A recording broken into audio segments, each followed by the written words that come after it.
Hi friends, நம்ம எல்லாருமே strawberry வந்து சாப்பிட்ருப்போம்.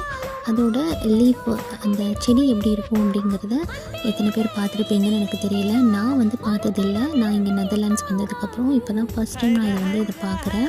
நாங்கள் இருக்க வீட்டுக்கு பக்கத்தில், அதாவது எங்களோட நெய்பர் வந்துட்டு இந்த செடியை வந்து வளர்க்குறாங்க. அவங்க ரொம்ப அழகாக வந்துட்டு இந்த கார்டனிங்லாம் பண்ணுறாங்க. ரொம்ப சூப்பராக இருக்குது. பார்த்தீங்களா எவ்வளோ அழகாக காய்ச்சிருக்கு. இங்கே எல்லாரோட வீட்டுக்கு முன்னாடியும் இந்த மாதிரி அழகாக செடி வளர்க்குறத அவங்க வழக்கமாகவே வச்சுருக்காங்க. ரொம்ப சூப்பராக இருக்குது.